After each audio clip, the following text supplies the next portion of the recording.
Good morning. Welcome to Power Talk with San Antonio. So this morning we're going to talk about gas.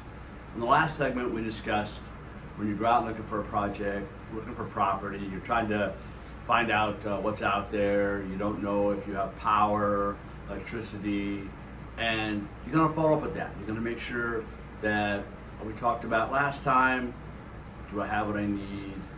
Have I checked everything? Have I taken pictures of power poles? To help us see what's there when I talk to the power company or others, or my consultant. Now we're going to talk about gas. A little different. You're going to get out there, and let's just take an existing building. You get to the existing building, you look around, and you see a gas meter. You think, well, I have gas, so I'm good. No, you're not good. You need to make sure that you know everything about what you're going to put in gas-wise. That gas meter may be too small. More than likely it is. The gas service might be too small. For years, gas services were steel. Then they had in half-inch plastic.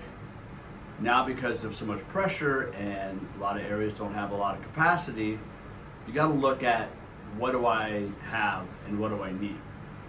That is the best way is to get to the power company. I'm at so-and-so address, take a picture of the gas meter, look at the gas number. They have a number. Power company has a number on that gas meter. Take a look at that and then take that to your power company. If you have to scan it, email it, get it to them, say I'm at so-and-so address, here's the gas meter. Maybe it's a small meter. Most likely you're going to run into buildings that have small meters, not a lot of capacity. But you're getting into the cannabis world, or you're getting into a warehouse world, or you're getting into a biotech world and you're buying a building, you need to make sure that you have the capacity for the gas you're going to need. So the first thing is, what's my capacity? How much gas am I going to need? And you're going to have to go item by item. Do I have a water heater? Do I have a boiler? Is it a large boiler? Do I have HV? What am I going to have in this building that's going to be gas? So that I can get to the power company, and in some areas it's electric and gas is both, for instance, PG&E under the same jurisdiction. San Diego Power, same jurisdiction. But there are some, like Edison, that's electrical, and it's SoCal Gas. So you need to find out who you're working with. Across this nation, they're different. Some of them are combined, some are not combined. So it's important you do your homework, do your research. Find out who you need to contact. Once you get there, any of the pictures that you have of the existing gas meter is very important. A meter number really helps them, because then it's going to tell them, oh, it's so-and-so address, the capacity of that gas service is X. Maybe it's 600,000 BTU. Now you have to figure out what's your new gas load. First, that's the only way they're going to figure out that gas service is large enough. Secondly, now that I have the gas load, what is there? What PG&E do I need? And a lot of power companies have a manual that it's kind of a generic working manual. You open the manual up, PG&E, they got a green book. You look it up, it shows you a picture of the gas meter. It'll tell you if you have this much gas capacity, this much gas capacity, this is a meter you're going to need, this is how much room you're going to need on the building. So be careful and be cautious. One, what's my existing gas meter look like if I know? Two, get to the gas company and tell them, this is my new load. Does existing gas service have the capacity to do that or not? And then three, once you find out that either the gas service there is fine, but your capacity is going to be larger, the next question you have to ask yourself is, what kind of room do I need on that building?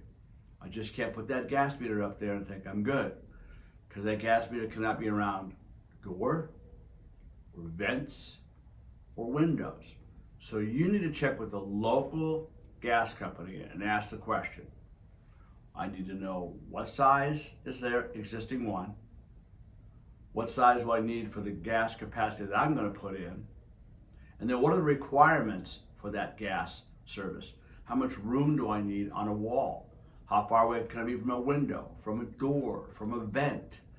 All those items have to be looked at. So this is an area you really have to do your homework on the gas side. You cannot see in the air like electrical wire, what's up there and how big it is and that kind of stuff. Gas is going to be different. The gas line, of course, obviously is buried. If you're in an older area, old warehouse there, and you're buying a warehouse, the big question you have to ask yourself is, I've got a warehouse, what's out there? Those lines will probably be older lines. They don't meet today's standards. In most areas, especially for a commercial building, they're going to want to install a certain size gas line from the main into the meter set, a certain size gas line. A lot of areas it's 1.25 inches for capacity. But you don't know that until you get a hold of the gas company, because their gas main may have lower capacity. So then the availability of the gas to your service might be different, might be smaller. Do your homework. Check on the gas lines. Check on your capacity. Everything we're talking about, electrical or gas, always know what you want to put in first. Know what your needs are before you go to the gas company. Make sure you do your homework so they can give you the best information to help you meet your need. We'll go on a little bit on phone and cable. Not a lot of times people want both phone and cable, especially now since either one can do the same thing. They can either do, both of them can do phone, internet, all the rest of the items you need. So in most areas, phone and cable can both do the same thing. What you're going to have to ask yourself when you get to, especially in older areas, again, you go back to the capacity of looking up on the pole to try to figure out what's there. It's a little tougher with phone and cable. Always recommend you call your phone company, you call your cable company, and you check things out. You say, where am I here? Where am I there? What's going on? What do I have at a capacity? What do I need? If you're a biotech firm, I mean, most of them want 2 or 3 different sources of phone or cable or both, combination. So you need to do your homework and find out what phone company, what cable company is in your area. You're going to find some outlying areas across the U.S. that there's not cable. They're not out there, just it's going to be your phone company. So you need to figure out what your needs are for phone and cable, and then find out what's available. And we've talked about phone, we've talked about cable, we've talked about electrical. Every one of them has one thing in common. You need to figure out what your needs are. So when you talk to each one of these, phone company, cable company, gas company, power company, that you have the best information to give them so that they can make the best plan for you, what's needed for you. Key in all these is to ask questions, and you can never ask too many questions. Ask every question you think is possible, and there's some questions you don't know what to ask. And that's when you want to really get either a consultant involved, or if you're working directly with the power company, gas company, phone, cable. Now you know what my building is. Here's my plans. What do you think I'm going to need above and beyond what I think I need? Is there something here I'm not seeing? And that's why many times a consultant's the best person, because they can answer questions for you. A feasibility study is not expensive. Not doing a feasibility study becomes very expensive when you don't know what you're doing and you don't do your homework. Hire the people, find the people that are experts at each commodity. You do it with water, you do it with storm, you do it in California with bioswales, you do it with sewer, you do it with your building structures, your walls. You find the best people to help you build that building, or build that product. Do not put power, gas, phone and cable in the hands of the power company all the time. You need to make sure you hire the experts, hire the people, find the people that are there to protect you. It's critical in the power industry. It's critical when it comes to natural gas. We all know it's critical in water, storm, sewer. Don't shortchange yourself.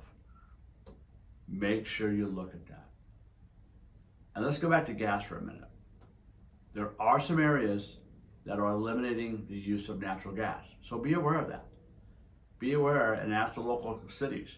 A lot of cities in California are opting out, saying we don't want you to build a building with natural gas. Might be residential, might be commercial, might be industrial. So make sure you ask that question. Make sure you go city by city. Power company doesn't care. They'll give you electrical, they'll give you gas. But city ordinances can put you in a condition or a position that you start working on something and find out, oh shoot, I'm working on installing gas, when in fact, gas is not okay in this city. So check with local jurisdictions. Now remember, if you're in California, the California Public Utilities Commission does monitor and run everything, but the cities have the right to do conditions of approval, conditions for a site, conditions for a building, or they have a general ordinance that says certain things cannot happen. So just be aware of that. And until we talk again, thank you for talking Power Talk with Sunny Antonio. See you next time.